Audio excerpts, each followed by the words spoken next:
don't is don't overwrite. And so everybody's busy. It doesn't matter if you're a writer, you're an agent, everybody's balancing families, careers. Life is just crazy. So as an agent, I'm also managing not only the query side of things, but also I'm thinking about my current clients, their projects. I'm sending nudges to editors to follow up. So I can't spend a ton of time on queries, especially when I get so many.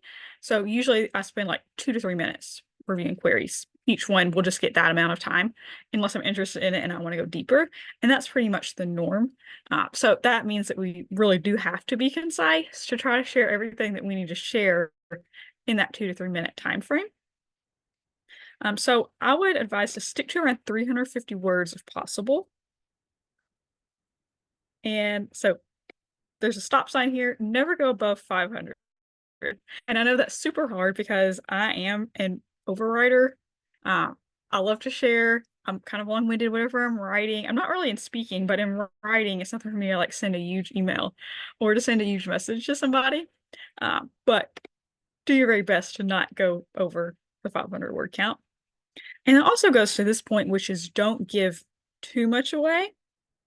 So the query letter, it should just draw people in without giving away everything that your story is about. It might seem kind of daunting at first to stick to that 350 to 500 word count. So you really have to think about the most important pieces that are going in there. So you don't want to give too much away too early on and make people lose interest. You don't want to spoil it. So if there's a surprise twist, like your villain is the king's half-brother or something crazy, or your hero finds love in some unexpected place, or your main character's best friend is secretly a time traveler and they're figuring out the secrets to all these other worlds, don't spoil all of that too soon. Every agent's process is going to be a little bit different as far as how they read through things, and I will share mine later on. But the query is just a little teaser.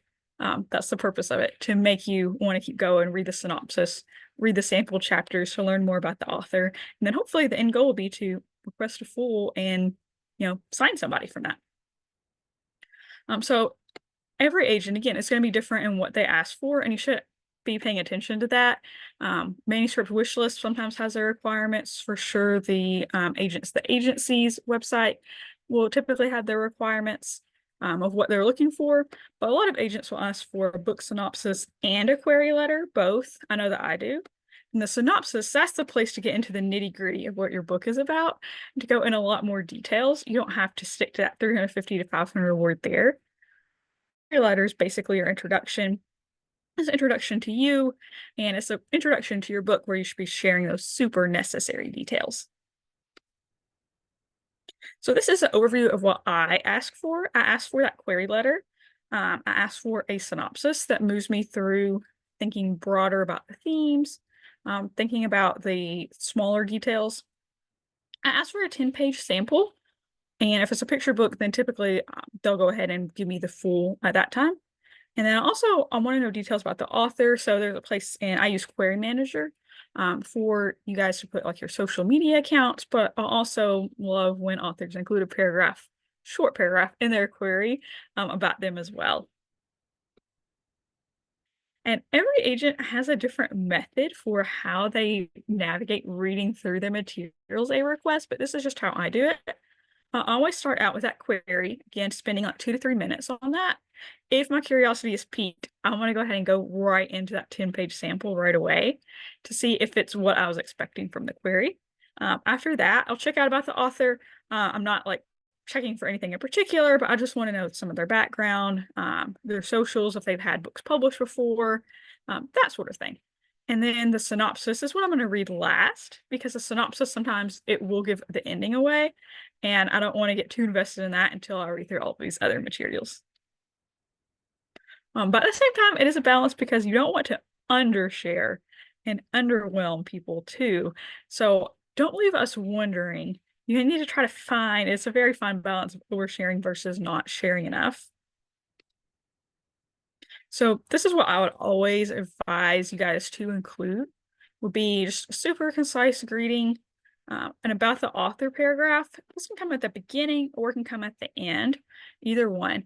And then about the book, which is going to be the most important, I always want to know the title, the number of words. It helps me see, is this going to fall in the shorter end?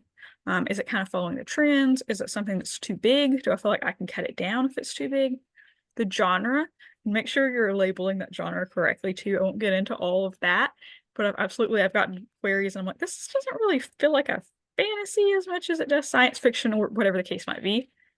Comp titles helps me see how might your book, if it was sitting on a shelf, what would be surrounding it? And then a brief overview and then a concise closing too. And definitely we're going to talk about this all later on too. I'm going to